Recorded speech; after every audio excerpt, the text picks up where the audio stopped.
How to connect Minecraft to a shock collar. I made a video about this 2 years ago, and about a year ago somebody asked me in the comments to go more in depth on how to do it, and it took me a whole year to do it. I'm sorry, Canner, this video is for you. So this time we're going to be doing this on Minecraft 1.20.1 because that is the newest version currently. So first thing you got to do is download Forge. Links to everything is in the description. They'll look like this. You're going to install your client, go through these steps. If you've already installed mods, you don't have to do any of this, but we do have to install one mod to communicate between Minecraft and the Arduino.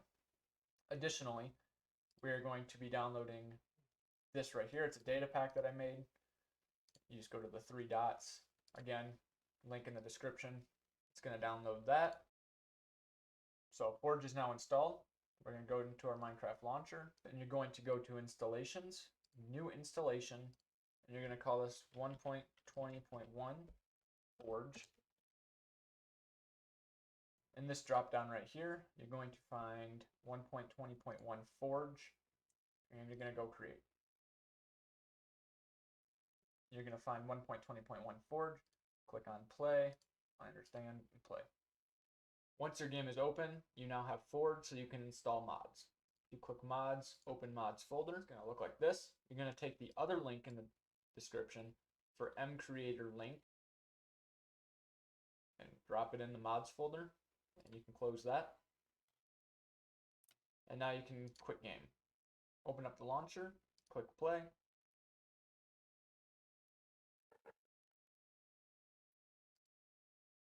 This time when you get into the game, you're going to see mcreator link 1.3 at the top. Go ahead and single player, create new world.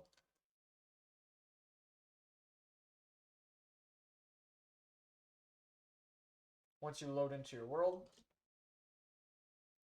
go ahead and open up your .minecraft folder and your roaming.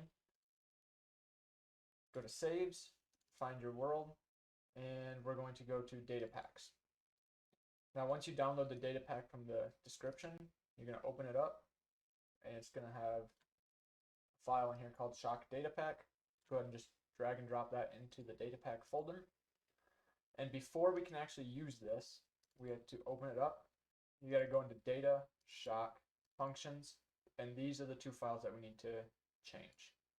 First, if you open up load, you got to find all of the spots that say BFD mod and replace them with your player name. Make sure you save that when you're done. And then the other file that we need to change is tick right here. When you open it up, once again, replace these two with your name.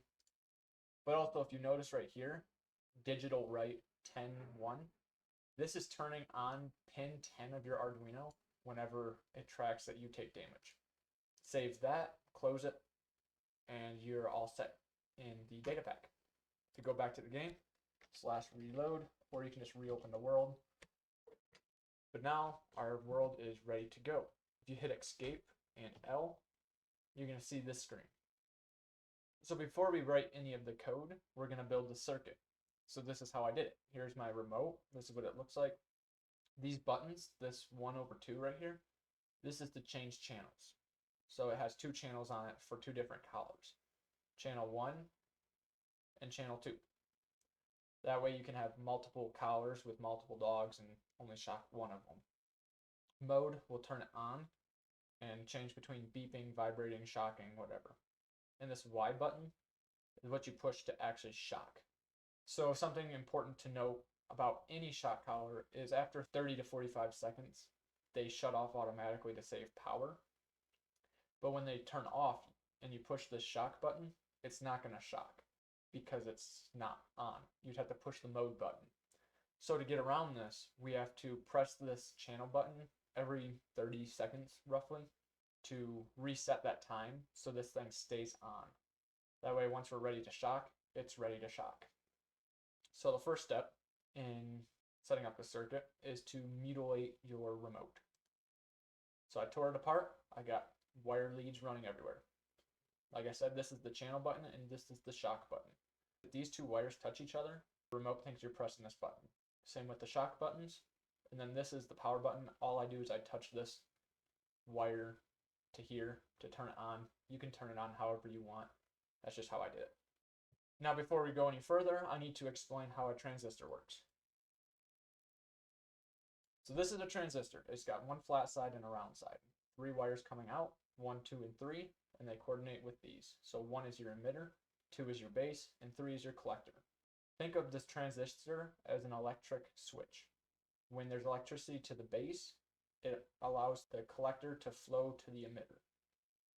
Input, output, signal wire. Something that's very important to remember is you don't need to just give electricity to this base, because that electricity has to flow somewhere for it to complete the circuit. So this emitter has to not only be your output, but it's got to be connected to a ground, otherwise this will not work. So for this project, we need 2 transistors. Most Arduino kits, like hobby kits or whatever, will come with a couple. But if you don't, you just got to get some transistors. They're super cheap. You need 2 of them for this project, here and here, remote, and here's our Arduino Uno. As I said earlier, you can use a Arduino Uno, Nano, Mega, whatever you want. And here's our circuit. So one of these wires goes to the collector, and the other one goes to the emitter. And then we have our signal wires, which are the red wires, going to the bases. And as I said earlier, these emitters have to be grounded, so we're running a ground wire from both of them to the ground pin. So if you remember, this is the channel, this is the shock. So on the channel side, pin 12 is our control wire. So if you turn on pin 12, it presses the button because it completes the circuit. If you turn on pin 9, it completes this circuit and it hits the shock button. With these wires, it's important to note that one of these is a positive and one of these is a negative. So as you're hooking them up here, if you connect the positive to the emitter, then it's going to be grounded and it's going to constantly be trying to press that button. So one of these wired configurations will work and one won't. If it doesn't work, just switch the green and the yellow wire on the transistor and it should work. Same goes for this side. You might need to swap these wires until you get the correct orientation. But once you do that, it should work just fine. So keeping that in mind, we're going to build this circuit in real life, and I'll show you what that looks like. It's super simple. So here's our setup all wired and put together. You see you got pin 9 going to this transistor and pin 12 going to this one. You got it connected to your remote, and you got your ground connected to this ground rail, which those 2 orange wires right there are connecting to the emitter side of the transistors. So super simple circuit. If you're creative enough and you got enough resources, you can make your circuit look a little bit cleaner. So super simple, got the grounds, got the controls, and you got your remote. Nice and easy. Okay, so now that all of that is done, we can finally get started on the coding, my favorite part. So the code's broken down into 2 portions. 1, the shocking, and 2, the channel switch, which is what I call the wake, because it wakes the remote. So first of all, in this setup, we need to establish a few things. Up here, we need 1 variable, and that's going to be called loops, which is going to be how we time out how often we switch channels to keep the remote awake. And then down here, we're going to do a couple things. So down here, we need to set 3 pins to output.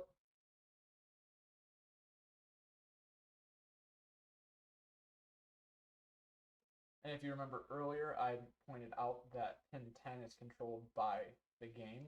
So we are going to establish that one as an output as well.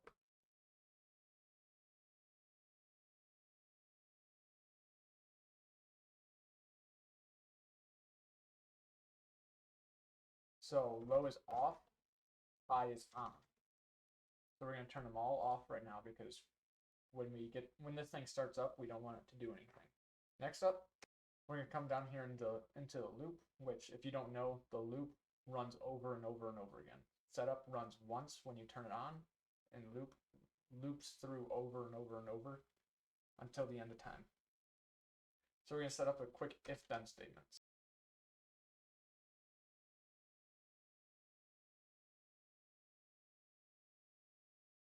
So if this statement is true, digital read 10 equals 1, then do this. So if pin 10 is on, it's going to be 1. If it's off, it's 0. So basically it's checking to see if the game is trying to shock me. And if it is, then this is the code we want to execute.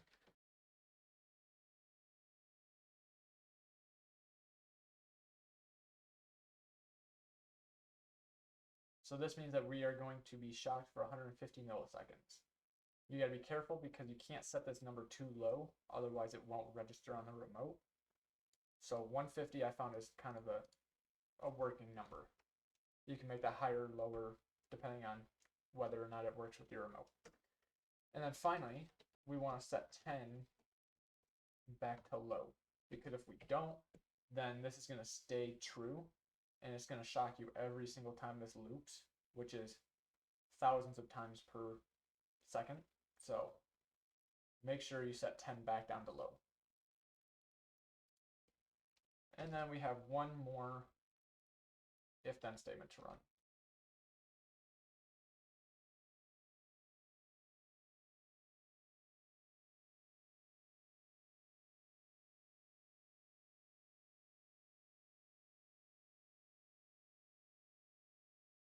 So turn it high, that's going to connect those two wires on the remote.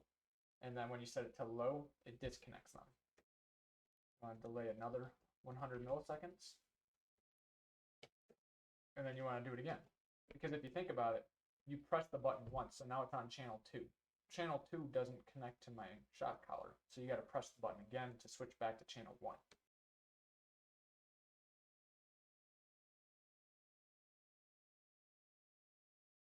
That presses the button twice if this code has executed 20,000 times. Final thing to do here, loops gets 0.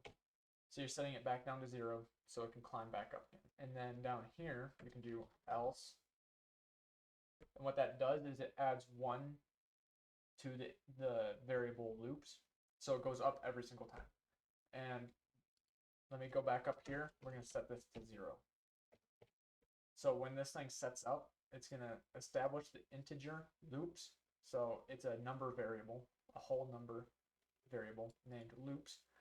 And you're going to do gets 0 because you want it to start off at 0.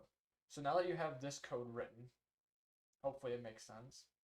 If not, you can click the link below and kind of reverse engineer it to see how it works. Down at the very bottom, you're going to do serial.println,